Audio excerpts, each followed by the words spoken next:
नमस्कार, कैसे हैं? नमस्कार, मैं हूं राकेश, आप लोगों के सामने स्वागत करता हूं और इम्पॉर्टेंट लेक्चर है आप लोगों की परीक्षाओं के लिए, खासतौर से जीएस पोर्शन में। यहाँ से करंट अफेयर के सेक्शन से हमें इजीली 25% क्वेश्चन देखने को मिलते हैं लगभग हर परीक्षा में। अगर आप किसी परीक्षा में जो जीएस का पोर्शन है वहाँ पे जितना भी जीएस का पोर्शन होगा उसमें से 20 to 25% करंट अफेयर्स की वेटेज रहती है। तो हम लोग इस वर्ष जो भी आपकी परीक्षा होने वाली है इसके अंतर्गत जनवरी से लेकर अब तक का करंट अफेयर हम रेडी कर रहे हैं और फटाफट सीधे सीधे, बिकॉज आपकी जो परीक्षा का स्तर है उसमें वो प्रश्न पूछे जाते हैं जो स्ट्रेट आ रहे हैं, मतलब जिसमें से बहुत एमसीक्यूज या मल्टीपल ऑप्शंस बनने की संभावना कम रहती है। तो चलिए फटाफट चीज़ों को देखते हैं और ये निश्चित रूप से वो प्रश्न है जो कि सीधे सीधे आपकी परीक्षा में पूछे जाएंगे और लगभग संभावना है कि ऐसे प्रश्न ही देखने को मिलेंगे।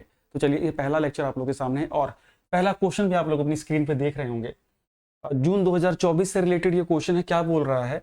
जून 2024 में किस केंद्र शासित प्रदेश को पूर्ण कार्यशील साक्षरता प्राप्त करने वाला प्रशासनिक इकाई घोषित किया गया? मतलब कंप्लीटली रूप से एडमिनिस्ट्रेटिव रूप से लिटरेट जो पॉपुलेशन है उसका रिकॉर्ड किस यूटी ने डेवलप किया है? आंसर मैंने साथ साथ दिए हुए हैं बिकॉज हम इसमें समय थोड़ा सा बचेगा।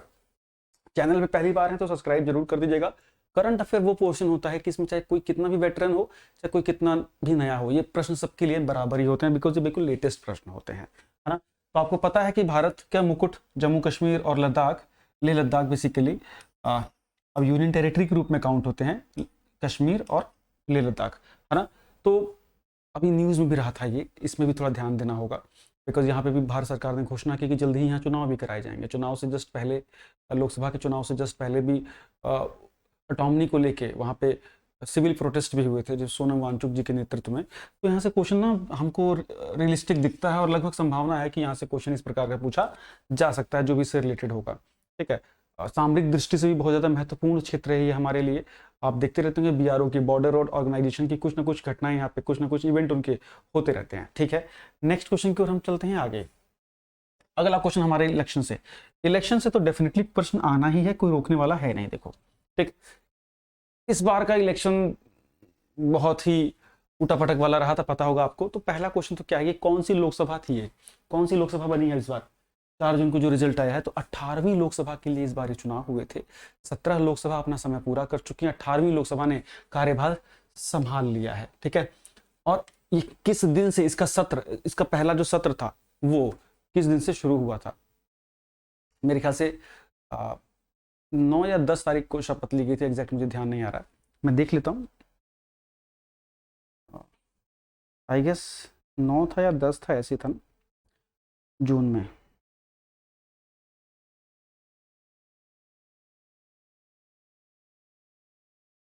हम्म, 9 तारीख था, ठीक है। तो उस डेट को भी ध्यान रखना। तो संसद का जो पहला सत्र हुआ है वो किस दिन शुरू हुआ? 24 जून को शुरू हुआ था। ये इंपॉर्टेंट सत्र है बिकॉज इसमें बजट भी आएगा। 24 जुलाई को बजट आना है। पहला सत्र वैसे भी इंपॉर्टेंट होता है, पॉलिटिकल लिहाज से भी। देखो क्वेश्चन यहाँ से आता है, जो राष्ट्रपति का अधिवेशन होता है, ज्वाइंट सेशन लेता है, वो अधिवेशन उसका भाषण होता है, पहला अभिभाषण।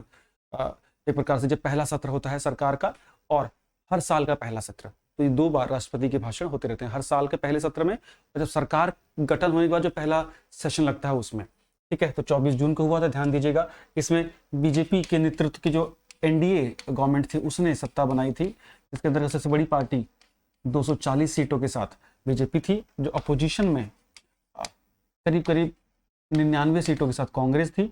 तो इस बार leader of opposition Congress party का बना हुआ है, क्वेश्चन ध्यान देना होगा। तो लीडर ऑफ अपोजिशन बनने के लिए क्या आवश्यकता होती है? प्रतिपक्ष का नेता बनने के लिए कम से कम विपक्षी वो पार्टी दावा कर सकती है जिसके 1/10 सांसद जीत के आए हो। कम से कम 55 सांसद जीतने जरूरी थे, तो 99 सांसद जीते थे, तो कांग्रेस के पास ये पद गया है और श्री राहुल गांधी जी हमारे विपक्ष के नेता बने हैं, ठीक है। तो ये क्वेश्चन हमारे निकल के धीरे धीरे आ सकते हैं, थोड़ा ध्यान दीजिएगा। मंत्रालय क्या है तो इसके बारे में डिटेल हम एक छोटा सा लेक्चर बना लेंगे, बहुत दिक्कत वाली बात नहीं है, ठीक है। नेक्स्ट क्वेश्चन की ओर अगर हम चलें तो क्या बोल रहे हैं नेक्स्ट क्वेश्चन, ये इंपॉर्टेंट है, नालंदा यूनिवर्सिटी से रिलेटेड है, न्यूज में भी आया था। बख्तियार खिलजी को लेकर डिबेट भी चल रही थी। खैर उन सब चीज़ों में, पॉलिटिकल डिस्कोर्स में ना एक्चुअली हमें नहीं जाना होता है, हमें देखना है कि अपने काम की चीज़ क्या है। तो देखिए, अभी हाल ही में प्रधानमंत्री नरेंद्र मोदी जी ने कहाँ पर नालंदा यूनिवर्सिटी का जो नया कैंपस था उसका उद्घाटन किया। तो राजगीर करके जगह है बिहार में ही, नालंदा के पास में ही, वहाँ इसका भी ऐतिहासिक महत्व है बहुत। राजगीर राजगृह के नाम से जानी जाती थी, ठीक है। दक्षिणी बिहार का हिस्सा इसको अगर माना जाए तो है बिहार, जो गंगा एग्जैक्टली बीच में से निकलती हैं तो उनके निचले हिस्से में ये क्षेत्र है। और नीतीश कुमार जो मुख्यमंत्री हैं वहाँ के, लगभग उनके आसपास का ही इलाका है ये नालंदा का। तो राजगीर है, और ये आप देखेंगे ना तो जो ये आर्किटेक्चर था इसको लेके बड़ी डिबेट भी हुई थी। ये शुरू हुआ था, ये इस तरह से बनाया गया है कि देखने में लगे कि जैसे बौद्ध धर्म की जो प्रतिमाएं या जो इमारतें होती थी, है ना, उस प्रकार से। ठीक, अब नया क्वेश्चन, अगले क्वेश्चन की ओर चलते हैं, इसको ध्यान दीजिएगा, राजगीर वाला। नेक्स्ट क्वेश्चन हमारा क्या बोला, चिनाव ब्रिज, ये इंपॉर्टेंट है। रेलवे ने दुनिया का सबसे ऊंचा ब्रिज बना दिया है चिनाव रिवर के ऊपर। चिनाव रिवर कहाँ बहती है, कश्मीर में, इसको ध्यान दीजिएगा। सबसे ऊंचा ब्रिज है जम्मू कश्मीर में, दुनिया का अब तक का, स्टील आर्क से बना हुआ, आर्क मतलब ऐसे इस टाइप के आर्कुएट में, ठीक। और इस पे ट्रेन चलाने का जो ट्रायल रन था वो पूरा कर लिया गया, मतलब ये सक्सेसफुल हो गया है ये, ठीक है। तो अपने आप में इंपॉर्टेंट है ये अच्छी खासी इसकी हाइट है, करीब एफिल टावर अगर खड़े किए जाए तो 2 से ज़्यादा एफिल टावर की हाइट इसमें इंक्लूड करने के बाद भी इसकी ऊंचाई वो पूरी नहीं कर पाएगी, ठीक। नेक्स्ट क्वेश्चन की ओर अगर हम चलते हैं, 12 जून 2024 से आंध्र प्रदेश की आधिकारिक राजधानी किसे घोषित किया गया है। देखो इंपॉर्टेंट है, आंध्र प्रदेश में सत्ता परिवर्तन हुआ है, ठीक। सत्ता परिवर्तन होने के बाद जो अभी आपको पता होगा, आंध्र प्रदेश में इससे पहले जगन मोहन रेड्डी की गवर्नमेंट थी, अब इसके बाद तेलुगु देशम पार्टी की सरकार आई है एन चंद्रबाबू नायडू के नेतृत्व में। नारा चंद्रबाबू नायडू पहले भी मुख्यमंत्री रहे हुए हैं, और उससे पहले घोषणा हो रखी थी कि अमरावती जो इसकी राजधानी बनाई जाएगी। क्यों? बिकॉज जब आंध्र प्रदेश से तेलंगाना अलग हुआ था तो हैदराबाद राजधानी होती थी, दोनों की कंबाइंड राजधानी हैदराबाद को रखने का निर्णय लिया गया था 10 वर्षों के लिए, और ये कहा गया था कि आंध्र प्रदेश नई राजधानी बनाएगा अपनी कोई खोज के। तो अमरावती जो है वो नई राजधानी के ऊपर बात थी, अब आधिकारिक रूप से इसमें घोषणा कर दी गई और अमरावती नगर को पूरी तरह से राजधानी के रूप में इसको बसाया भी जाएगा, ठीक। ये जो 50 है ये मैं आपको टेलीग्राम ग्रुप में दे दूंगा, देख लीजिएगा, इसको सेव कर लीजिएगा। जितने इंपॉर्टेंट करंट मैं कराऊंगा प्लीज इसको नोट डाउन करते रहिएगा। आपका करंट अफेयर इन पीडीएफ या इन पीपीटी से बाहर आएगा नहीं, ये निश्चित है जो मैं करा दे रहा हूँ।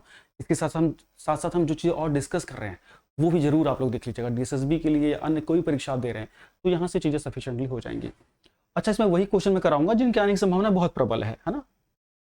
नेक्स्ट, भारत की एक बड़ी सॉफ्टवेयर कंपनी, आईटी कंपनी, जिसने 13 मई 2024 को फ्रांस के पेरिस में अपना पहला human centric AI system centre बनाया है। आर्टिफिशियल इंटेलिजेंस की बहुत बात हो रही है आजकल, चैट जीपीटी वगैरह सारी बातें आप लोग देख रहे होंगे।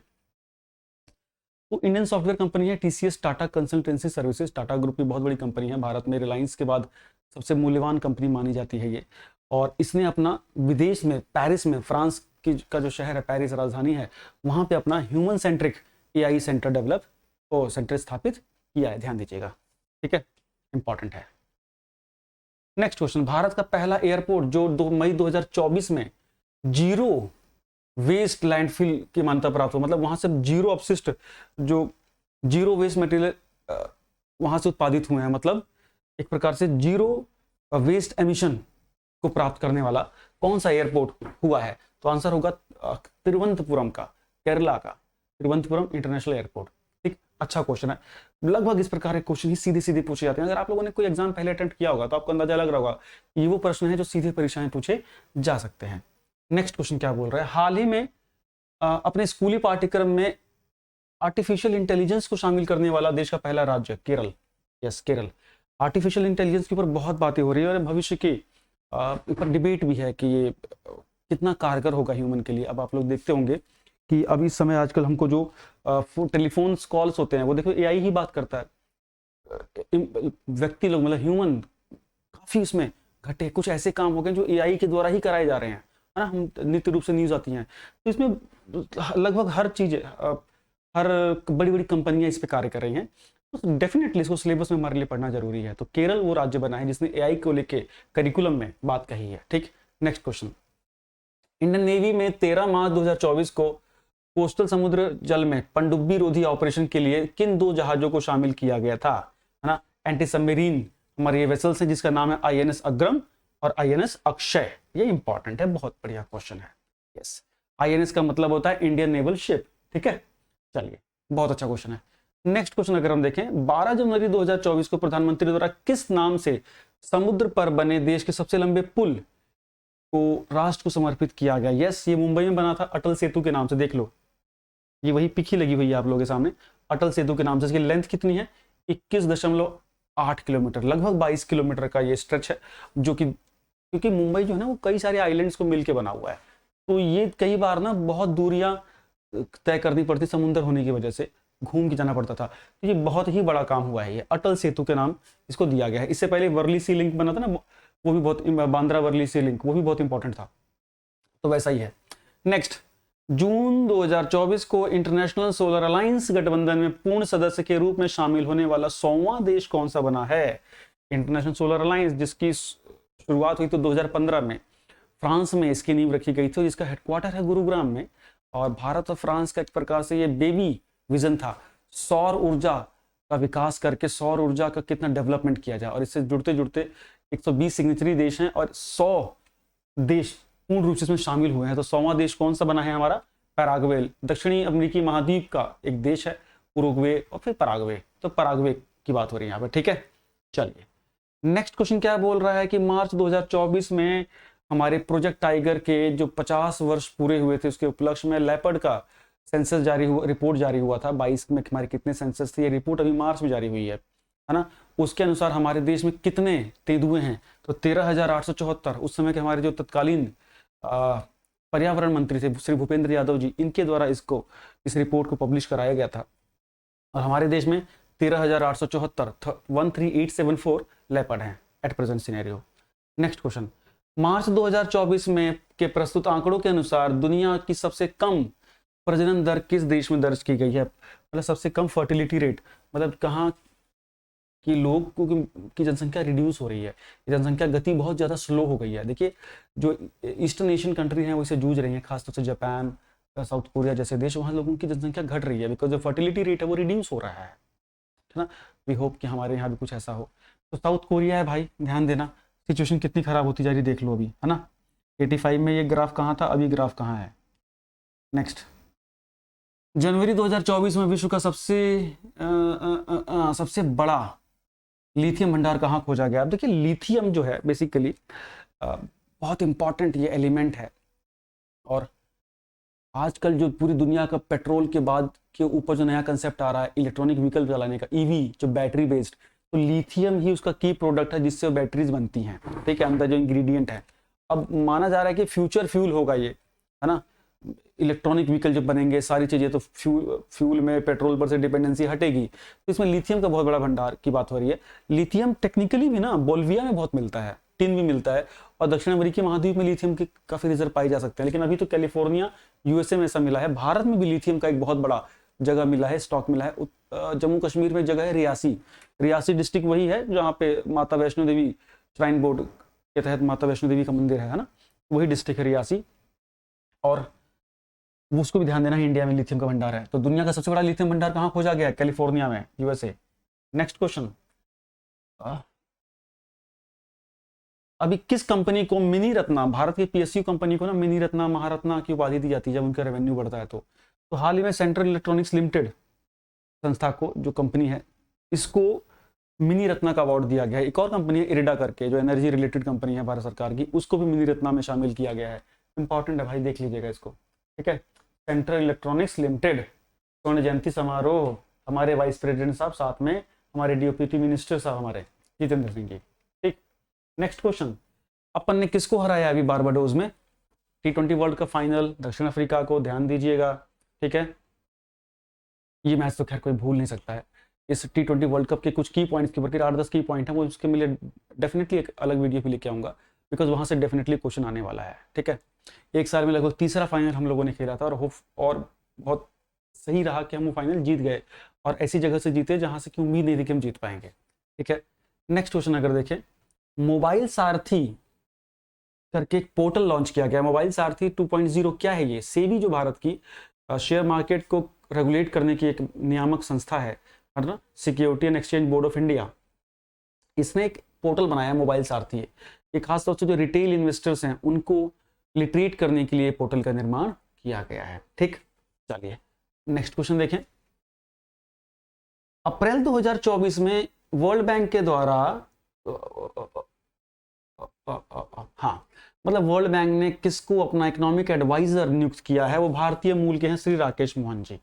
तो भारतीय मूल का कोई व्यक्ति अगर विश्व के महत्व की किसी जगह पे पहुंचता है तो प्रश्न बनता है। तो राकेश मोहन जी का नाम ध्यान रखना है अपने आपको, वर्ल्ड बैंक के इकोनॉमिक एडवाइजर बने हैं। डन। नेक्स्ट क्वेश्चन,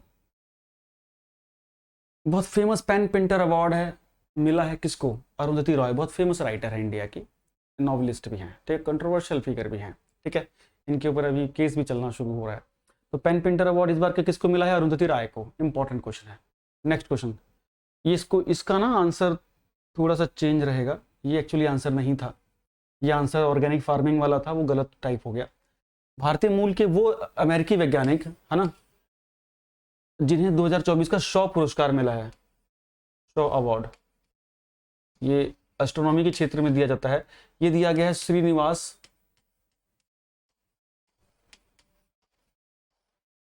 कुलकर्णी जी को, ध्यान दीजिएगा, इसको इंपॉर्टेंट है ये, ठीक है। श्रीनिवास कुलकर्णी जी को ये अवार्ड दिया गया है। और ये जो सिद्धेश साकोरे है ना, इनको यूनाइटेड नेशन ने सम्मानित किया था ऑर्गेनिक फार्मिंग को प्रमोट करने के लिए, ठीक है। तो बस आज के करंट अफेयर्स में ये इतना, करीब करीब हम लोगों ने 20 से 25 करंट अफेयर किए इतनी छोटी सी देर में। कैसा लगा मुझे लेक्चर बताइएगा, काफ़ी दिनों के बाद ये लेक्चर आया था। और चैनल पर अगर आप पहली बार है तो सब्सक्राइब करके जरूर जाइएगा और अपने दोस्तों तक जरूर भेजिएगा। ये PDF आपको एम विद राकेश वाला जो टेलीग्राम ग्रुप है वहाँ मिल जाएगी। Thank you so much, bye bye.